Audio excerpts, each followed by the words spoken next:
Chapter 7. The Examination. No sooner had Villefort left the salon than he assumed the grave air of a man who holds the balance of life and death in his hands. Except the recollection of the line of politics his father had adopted, and which might interfere, unless he acted with the greatest prudence, with his own career Villefort was as happy as a man could be. Already rich, he held a high official situation, though only 27. He was about to marry a young and charming woman, and besides her personal attractions, which were very great, Mademoiselle de Saint-Méran's family possessed considerable political influence, which they would, of course, exert in his favor. The dowry of his wife amounted to 6,000 pounds, besides the prospect of inheriting 20,000 more at her father's death. At the door he met the commissary of police, who was waiting for him. The sight of this officer recalled Villefort from the third heaven to earth. He composed his face, as we have before described, and said, "I have read the letter, monsieur, and you have acted rightly in arresting this man. Now inform me what you have discovered concerning him and the conspiracy." "We know nothing as of yet of the conspiracy, monsieur. All the papers found have been sealed up and placed on your bureau. The prisoner himself is named Edmond Dantes, mate on board the three-master, the Pharaon, trading in cotton with Alexandria and Smyrna, and belonging to Morel and Son of Marseille." "Before he entered the navy, had he ever served in the marines?" "Oh, no, monsieur. He is very young." "How old?" 19 or 20 at the most." At this moment, and as Villefort had arrived at the corner of the Rue de Consulat, a man, who seemed to have been waiting for him, approached. It was Monsieur Morel. "Ah, Monsieur de Villefort," cried he, "I am delighted to see you. Some of your people have committed the strangest mistake. They have just arrested Edmond Dantes, the mate of my ship." "I know it, monsieur," replied Villefort, "and I am now going to examine him." "Oh," said Morel, carried away by his friendship, "you do not know him, and I do. He is the most estimable, the most trustworthy creature in the world, and I will venture to say there is not a better seaman in all the merchant service. Oh, Monsieur de Villefort, I beseech your indulgence for him."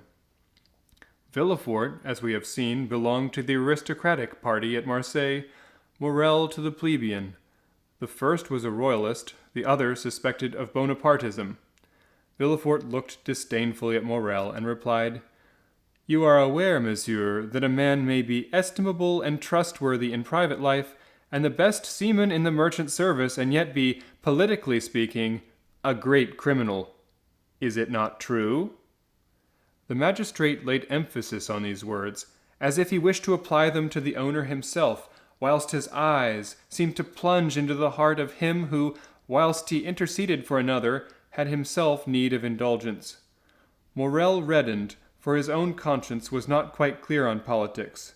Besides, what Dantes had told him of his interview with the Grand Marshal, and what the Emperor had said to him, embarrassed him.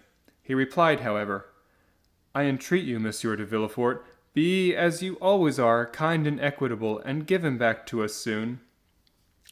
This "give us" sounded revolutionary in the sub-prefect's ears. "Aha!" murmured he. "Is Dantes, then, a member of some Carbonari society, that his protector thus employs the collective form? He was, if I recollect, arrested in a cabaret, in company with a great many others." Then he added, "Monsieur, you may rest assured I shall perform my duty impartially, and that if he be innocent, you shall not have appealed to me in vain. Should he, however, be guilty in this present epoch, impunity would furnish a dangerous example, and I must do my duty." As he had now arrived at the door of his own house, which adjoined the Palace of Justice, he entered after having saluted the shipowner, who stood as if petrified on the spot where Villefort had left him. The antechamber was full of agents of police and gendarmes, in the midst of whom, carefully watched but calm and smiling, stood the prisoner. Villefort traversed the antechamber, cast a side glance at Dantes, and taking a packet which a gendarme offered him, disappeared, saying, "Bring in the prisoner." Rapid as had been Villefort's glance, it had served to give him an idea of the man he was about to interrogate.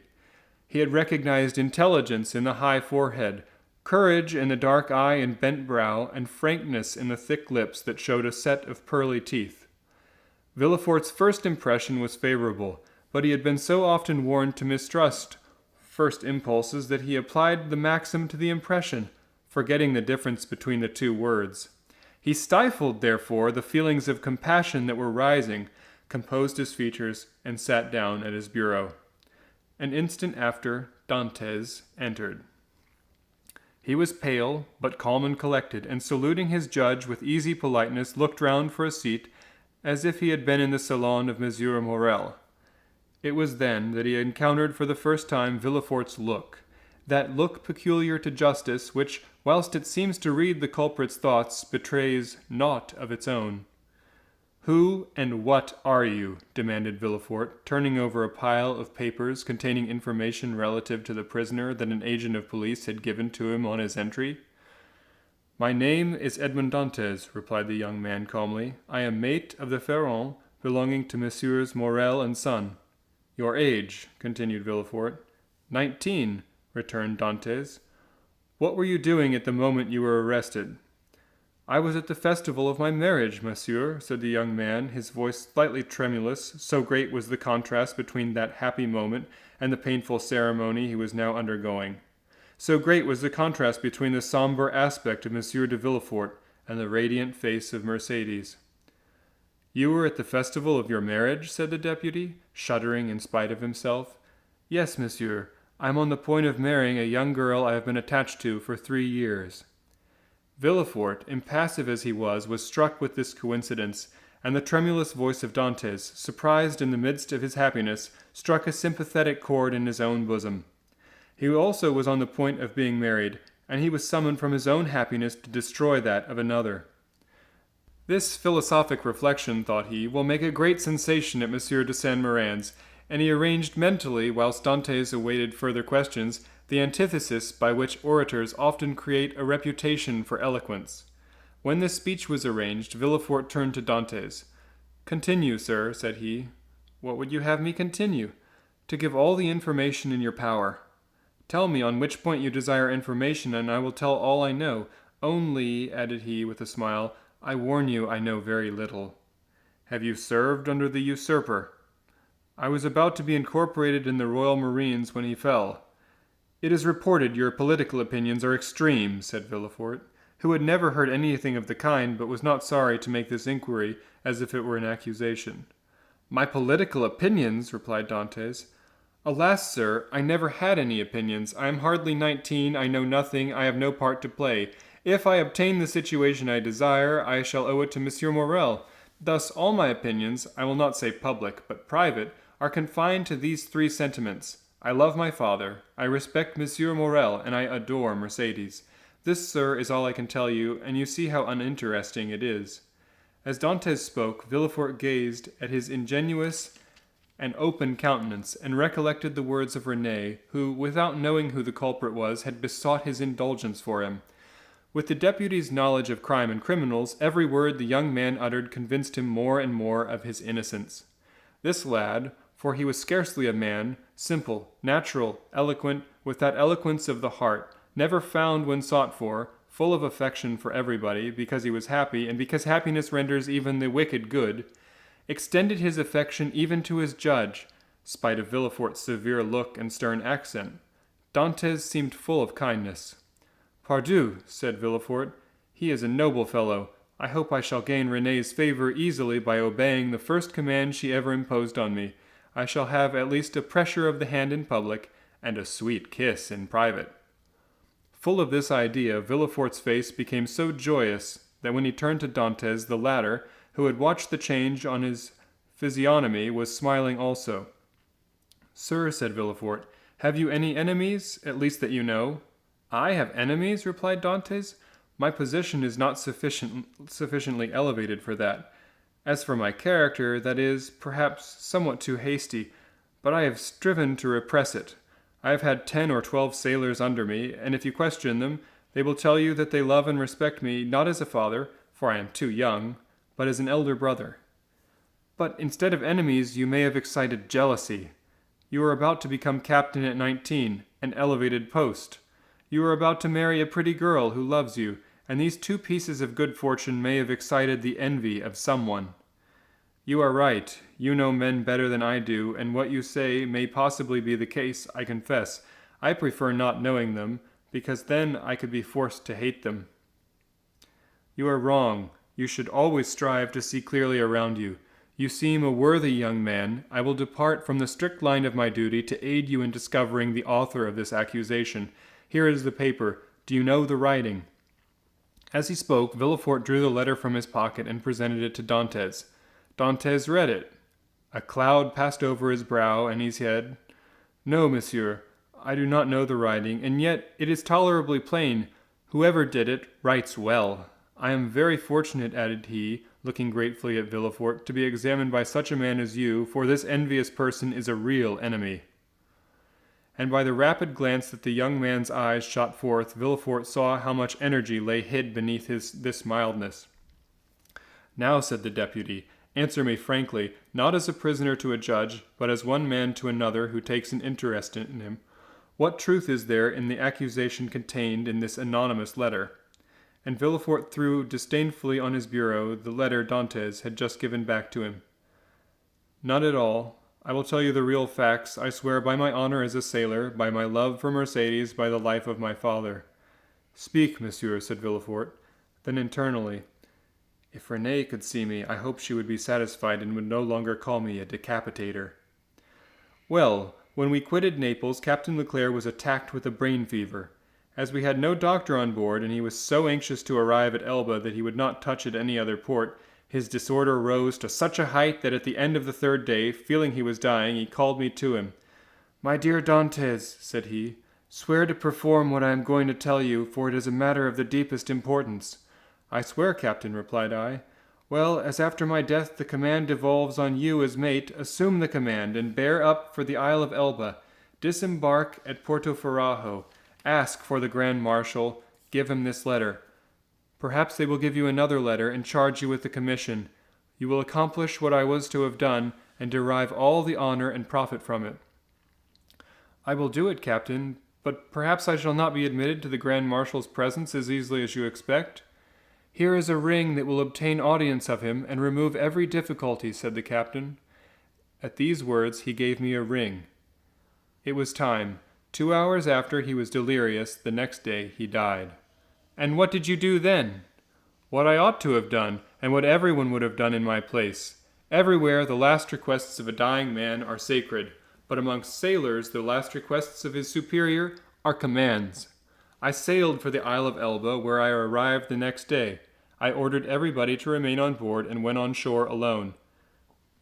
As I had expected, I found some difficulty in obtaining access to the Grand Marshal, but I sent the ring I had received from the captain to him, and was instantly admitted. He questioned me concerning Captain Leclerc's death, and as the latter had told me, gave me a letter to carry on to a person in Paris. I undertook it because it was what my captain had bade me do. I landed here, regulated the affairs of the vessel, and hastened to visit my affianced bride, whom I found more lovely than ever. Thanks to Monsieur Morel, all the forms were got over. In a word, I was, as I told you, at my marriage feast, and I should have been married in an hour, and tomorrow I intended to start for Paris." "Ah," said Villefort, "this seems to me the truth. If you have been culpable, it was imprudence, and this imprudence was legitimized by the orders of your captain. Give up this letter you have brought from Elba, and pass your word you will appear, should you be required, and go and rejoin your friends." "I am free then, sir?" cried Dantes joyfully. "Yes, but first give me this letter." "You have it already, for it was taken from me with some others which I see in that packet."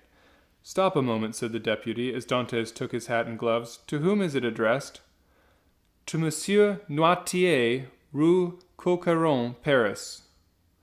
Had a thunderbolt fallen into the room, Villefort could not have been more stupefied. He sank into his seat, and hastily turning over the packet, drew forth the fatal letter, at which he glanced with an expression of terror. "Monsieur Noirtier, Rue Coqueron, number 13, murmured he, growing still paler. "Yes," said Dantes. "Do you, then, know him?" "No," replied Villefort. "A faithful servant of the king does not know conspirators." "It is a conspiracy, then?" asked Dantes, who, after believing himself free, now began to feel a tenfold alarm. "I have already told you, however, sir, I was ignorant of the contents of the letter." "Yes, but you knew the name of the person to whom it was addressed," said Villefort. "I was forced to read the address to know to whom to give it." "Have you shown this letter to anyone?" asked Villefort, becoming still more pale. "To no one, on my honor." "Everybody is ignorant that you are the bearer of a letter from the Isle of Elba and addressed to Monsieur Noirtier?" "Everybody, except the person who gave it to me." "This is too much," murmured Villefort. Villefort's brow darkened more and more. His white lips and clenched teeth filled Dantes with apprehension. After reading the letter, Villefort covered his face with his hands. "Oh," said Dantes timidly, "what is the matter?" Villefort made no answer, but raised his head at the expiration of a few seconds and again perused the letter. "You give me your honor that you are ignorant of the contents of this letter?" "I give you my honor, sir," said Dantes. "But what is the matter? You are ill. Shall I ring for assistance? Shall I call?" "No," said Villefort, rising hastily. "Stay where you are. It is for me to give orders here, and not you." "Monsieur," replied Dantes proudly, "it was only to summon assistance for you." "I want none. It was a temporary indisposition. Attend to yourself. Answer me." Dantes waited, expecting a question, but in vain. Villefort fell back on his chair, passed his hand over his brow, moist with perspiration, and for the third time read the letter. "Oh, if he knows the contents of this," murmured he, "and that Noirtier is the father of Villefort, I am lost!"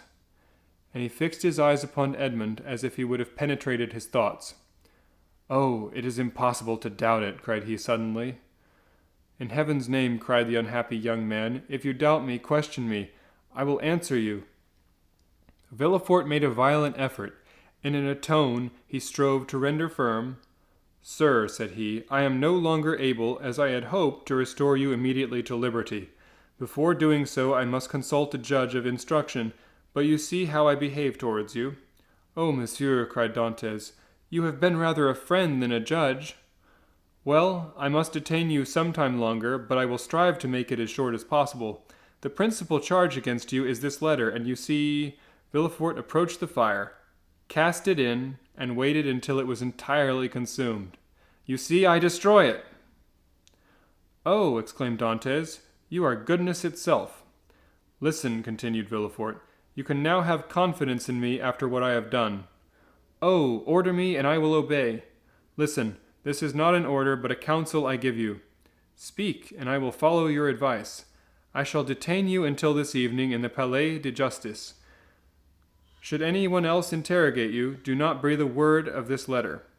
"I promise." It was Villefort who seemed to entreat, and the prisoner who reassured him. "You see," continued he, "the letter is destroyed. You and I alone knew of its existence. Should you therefore be questioned, deny all knowledge of it." "Fear nothing, I will deny it." "It was the only letter you had?" "It was." "Swear it." "I swear it." Villefort rang. An agent of police entered. Villefort whispered some words in his ears, to which the officer replied by a motion of his head. "Follow him," said Villefort to Dantes. Dantes saluted Villefort and retired. Hardly had the door closed than Villefort threw himself into a chair. "Alas, alas," murmured he, "if the crown prosecutor had been at Marseilles, I should have been ruined. This accursed letter would have destroyed all my hopes. Oh, my father, must your past career always interfere with my successes?" Suddenly, a light passed over his face. A smile played round his mouth, and his lips became unclenched. "This will do," said he, "and from this letter, which might have ruined me, I will make my fortune." And after having assured himself the prisoner was gone, the deputy prosecutor hasted to the house of his bride.